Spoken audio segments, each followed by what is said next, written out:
Welcome to my YouTube channel. I'm Tanaya. Don't you mean our YouTube channel? I'm Sarah.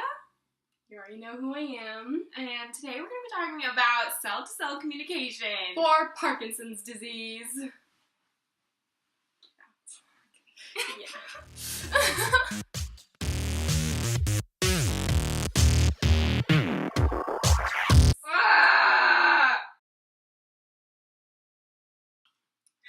We're back. Better than ever. No. So tonight in the bathroom, she's having some bowel problems. So today we're going to talk about a brief overview of cell-to-cell communication.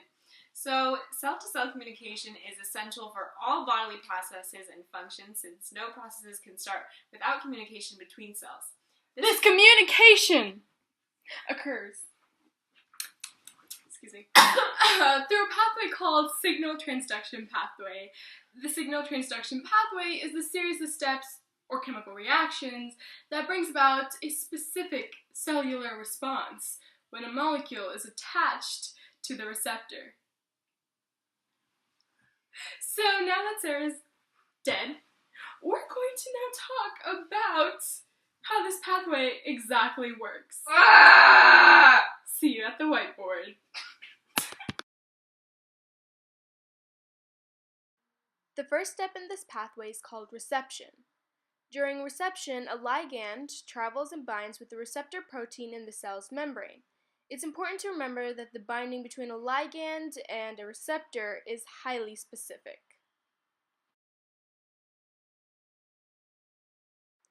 Next, transduction occurs. In transduction, the ligand is passed down from one relay molecule to the next, often causing the signal to convert to a form that can bring about a specific cellular response. This change in form involves a phosphorylation cascade with enzyme protein kinases, which then amplifies the signal and makes the cellular response bigger. One thing to note is that protein kinases essentially turn the signal on because they add a phosphate group to the protein, while the not drawn protein phosphates turn the signal off because they remove a phosphate group. Finally, this all leads to the final step, response. In the response stage, the relay molecule from the transduction phase eventually activates a protein that triggers the cellular response. The cellular response can vary in terms of what it actually is. For example, the cellular response may be transcription or cytoplasmic activity.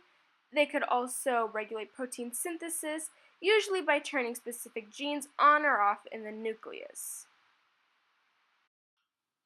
Looking at this, our whiteboard illustration, okay? It's easy to see that without the ligand, no cellular response can occur. We need that initial connection between the ligand and the receptor. The series of steps that follow don't get the signal that they need to start. It's like dominoes, relating to everyday life. Pizza? Okay. I'm hungry. Anyway, without our finger, we can't push the first domino, which means that none of the other dominoes fall like we need them to. Basically, the response that we want doesn't occur because our finger, just like the response that is needed for the cell, doesn't occur because the ligand doesn't reach the receptor. We're good. Nice! Parkinson's disease affects the release of dopamine into the bloodstream. Before we can see that effect, let's look at how a person without Parkinson's performs the cell-to-cell communication. It starts with the release of neurotransmitters dopamine when tyrosine activates L-DOPA. The release of the neurotransmitter dopamine in the presynaptic neuron results in a signaling in the postsynaptic neuron through D1 and D2 type dopamine receptors. D1 receptors signal through G proteins to activate adenylate cyclase, causing CAMP formation and the activation of PKA. But wait, y'all are probably wondering what G proteins are. There are different components used in the reception part of the signal transduction pathways. The component used for the pathway depends on the type of communication happening between cells. The G protein or G protein coupled receptors are receptors that, like any other receptor, detect the signal and initiate the signal transduction pathway. However, what makes it different is that when the signal reaches the G protein receptor, it causes a specific type of transduction pathway, either the CAMP or phosphatidylnocidal pathway. In the case of Parkinson's, it goes through a process that forms CAMP, or cyclic adenosine monophosphate. CAMP is a second messenger created from the ATP. CAMP transfers into cells the effects of hormones like dopamine, since they cannot pass through the cell membrane. Beyond that, CAMP activates PKA, or protein kinase A, by binding to them, which starts the phosphorylation process of proteins. This ultimately leads to the cell response of transcription of specific needed proteins. Going back to the normal way, D2 type receptors block signaling by inhibiting adenylate cyclase, which allows the cell to function normally. However, for those with Parkinson's disease, it is much more different. Since mutations of various genes can lead to Parkinson's, there are multiple ways in which the release of dopamine is inhibited, which causes complications common to the disease. For this explanation, let's focus on the PINK1 gene. Let's start with mitochondria. Mitochondria are essential for cells in that they metabolize oxygen and generate energy. Oxidative stress, which is the damage caused to cells by reactive oxygen produced during oxygen metabolism, is kept at bay from PINK1. PINK1 regulates the protein TRAP1, which in turn promotes cell survival. But when PINK1 becomes mutated, the protein TRAP1 becomes affected, which causes mitochondria damage. The damage causes too much of a synuclein, which becomes Lewy bodies, to produce, which blocks the creation of dopamine. Hence, the dopamine never gets released, which means that the receptors never get the signal in terms of controlling motor skills, causing the symptoms of Parkinson's. So we're going to talk about how Parkinson's disease is inherited. Yes, and this disease is actually very complicated in terms of how it's inherited. Look at the sunlight. Okay. I'm going to close the blinds if you don't stop. Okay. I'll close the blinds. It's bothering me.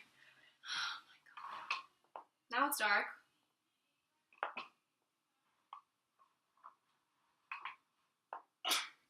Tanaya. Yeah, it is dark. It is dark. No, my stomach showed. Dress code. Eric, come get her. Okay. Yeah. Anyway, so like we were saying. What were we saying? I'm just trying to do this project. And we're back. Oh wow, That was weird. that was cool actually. Okay, anyway, let's talk about. Okay, so how is this disease even inherited? For years, scientists thought there was no genetic basis for Parkinson's disease. Then in 1997, researchers at the National Institute of Health discovered that mutations in a gene called SNCA, which encodes, you can say it. No, you can say it. You can say it. No, I don't. Okay, let's do it together. Okay. Alpha synuclein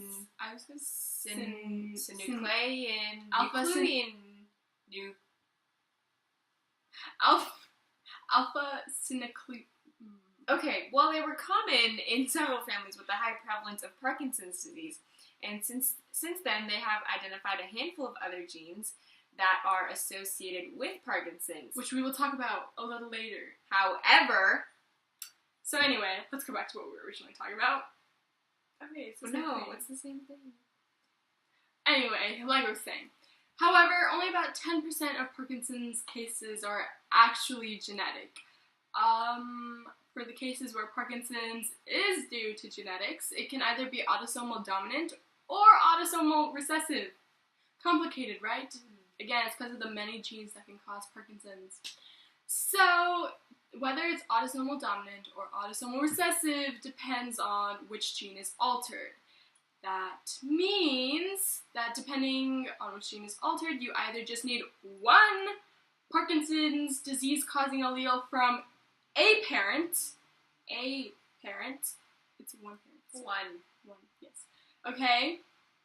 or, which means it's a dominant one, or if you have a gene that causes Parkinson's in a autosomal recessive way, that means you need one allele from each parent. That's 2, usually. 2. Anyway. But most cases of Parkinson's are called idiopathic or sporadic, which means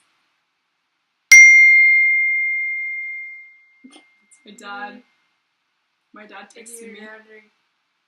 Oh, meaning that the cause is unknown, and researchers believe that the onset is due to a combination of genetic and environmental factors. Dad wants me to come down for lunch. Yeah, we're filming. It's okay. Okay.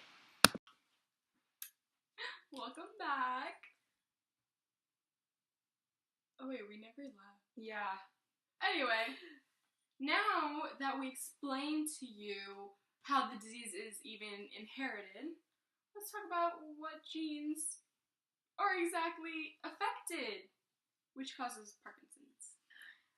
As you know, because of the illustration we gave showing how cell-to-cell communication goes wrong for Parkinson's disease, all mutations occur on genes of chromosomes that play a direct role, like that, role on dopamine cell function. More specifically, familial cases of Parkinson's disease can be caused by mutations in the LRRK2 gene, PARK7 gene, PINK1 gene, or PRKN gene, or the SNCA gene. We talked about the SNCA gene. We did, didn't we? Yeah, we We're did. so on top of this. Or by alterations in genes that have not yet been identified, because scientists don't really know a lot about this disease. These genes are found on either chromosome 2, 4, 6, or 17. We're together. So 17. So yeah. Because of the mutations on genes that are directly related to dopamine cell functions, it affects how dopamine is transmitted, which means that the cell-to-cell communication, right, is also affected, leading to this disease, which is Parkinson's, in case you forgot. Hey there. So anyway, now that we're done showing you what we showed you. No, that's awkward. Yeah. Anyway, we're now going to talk about the symptoms of Parkinson's disease. You can start there. So first there's something called bradykinesia, which is the slowness of movement. Basically, you're slowing down and you're losing your spontaneous and voluntary movement. Next! See, number 2.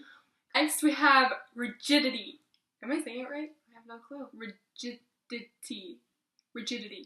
Anyway, we have rigidity, which is the unusual stiffness in a limb or any other body part, like that. And then there's something called a resting tremor, which is an uncontrollable movement that affects a limb when it is like that. Like that. When it is at rest and stops for the duration of a voluntary movement. I'm so sorry. It's okay. Are you? Yeah. Oh my goodness, I'm fine. Don't come near me. Anyway, cognitive impairment. It is a decline in the ability to multitask and or concentrate, and potentially decline in intellectual functioning. Also depression and anxiety. Which means mood disorders in general. Also, you have problems sleeping. You get the REM sleep disorder, where individuals act out their dreams. That's kind of weird. You don't want that. And then you have... Are you making fun of people with Parkinson's No, disease? I was just They did saying, not want that. No. They did not want I that, was just saying, Tanaya? Look, I look taller than you. Also, you have low blood pressure when you're standing. Like, I wish Tanaya was standing, so I wouldn't have to see her face in this camera right now. Anyway, bye!